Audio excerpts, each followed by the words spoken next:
Kita berdoa. Terima kasih Bapa yang di surga atas segala anugerah yang Kau curahkan kepada kami, hingga kami dapat memberikan diri untuk mengingat segala kebaikan-Mu lewat ibadah yang akan kami langsungkan ini Tuhan. Biarlah Tuhan, sebentar kami akan bersekutu, memuji, memuliakan nama-Mu. Engkaulah kiranya yang memimpin hingga awal hingga akhirnya Tuhan, agar semua ibadah yang akan kami langsungkan ini dapat menjadi sungguh-sungguh bermanfaat bagi kami. Di dalam nama Yesus Kristus, Tuhan kami berdoa. Amin. Salam sejahtera untuk Bapak Ibu Saudara yang terkasih di dalam nama Tuhan kita Yesus Kristus. Firman Tuhan yang akan menyapa kita pada hari ini diambil dari kitab Daniel pasal yang keempat ayat yang ke-34. Saya akan baca dan beginilah firman Tuhan.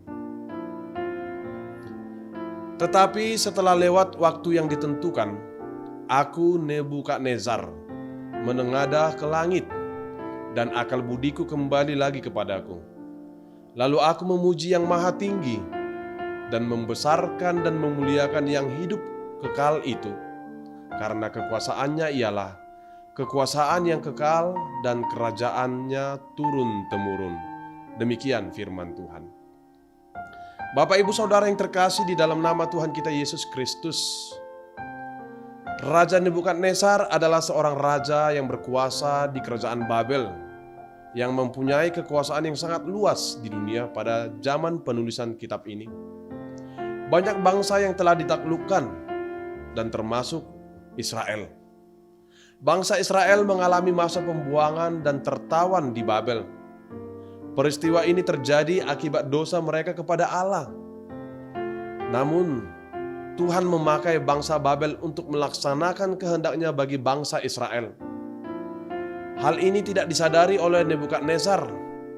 Secara tidak langsung, dia masuk ke dalam penyakit, dalam perilaku sikap di mana dia menjadi sombong dan semena-mena terhadap bangsa Israel pada saat itu, yang membuat umat Tuhan menjadi sangat menderita.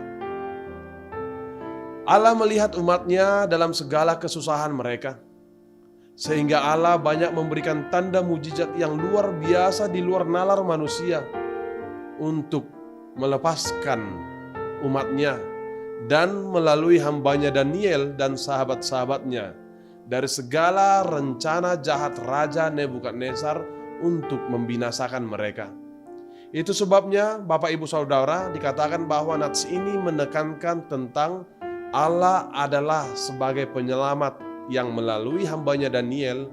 Dalam bahasa Ibrani artinya hakimku adalah Allah. Apa sikap yang sungguh yang harus kita lakukan sebagai bentuk komitmen kita agar firman Tuhan ini benar-benar mampu memberi hidup dan keselamatan bagi kita? Yang pertama, Tuhan katakan, jauhilah sikap yang sombong. Bapak Ibu Saudara yang terkasih, Allah sangat membenci perilaku atau sikap sombong dalam diri manusia. Allah tidak pernah berkompromi dengan apa yang namanya dengan kesombongan.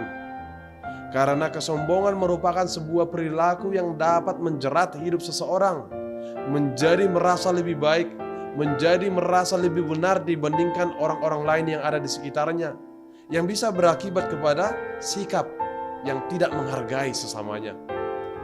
Hal ini terjadi dalam diri seorang Raja Nebukadnezar. Dikatakan bahwa ketika Raja Nebukadnezar menyombongkan diri, maka terjadilah apa yang disampaikan oleh Tuhan. Nebukadnezar menjadi gila selama 7 tahun lamanya. Ia makan rumput dan telanjang kuku dan rambutnya menjadi panjang tak terawat. Itulah hukuman Tuhan nyata seperti disaksikan kepada kita lewat Raja Nebukadnezar yang menyombongkan dirinya. Yang kedua, marilah hidup di dalam kerendahan hati. Mari tetap dalam kerendahan hati adalah panggilan firman Tuhan. Berhati-hatilah dalam sikap, dalam setiap dan situasi kejayaan, kemakmuran, dan kesuksesan sekalipun yang mungkin bisa kita hadapi dan kita alami. Jangan sampai kita merasa bahwa pencapaian kesuksesan yang ada terjadi di dalam hidup kita oleh karena kekuatan, oleh karena kepandaian, dan oleh karena kemampuan kita. Kita harus menyadari bahwa semuanya itu adalah hanya kemurahan Tuhan dan pertolongannya semata. Oleh karena itu, marilah senantiasa hidup di dalam kerendahan hati. Yang ketiga, marilah kita memuji Tuhan atas segala kebaikannya. Memuji Tuhan adalah respon balik atas segala kebaikan Tuhan yang telah kita terima.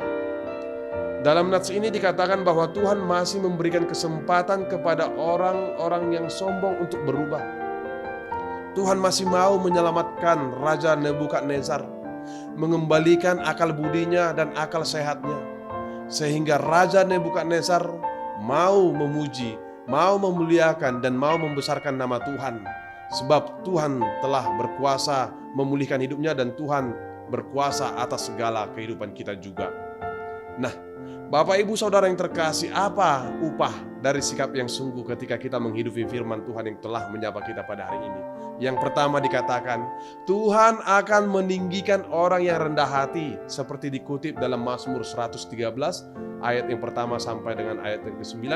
Kemudian dilanjutkan oleh kitab Matius pasal yang pertama ayat yang ke-52 dan Yakobus 4 ayat yang ke-10. Yang kedua, hidup kita akan senantiasa menjadi nyanyian dan pujian bagi Tuhan. Dan ketiga, hidup kita akan senantiasa menjadi sukacita bagi sesama kita jika kita hidup di dalam kerendahan hati. Lukas 14 ayat yang ke-11.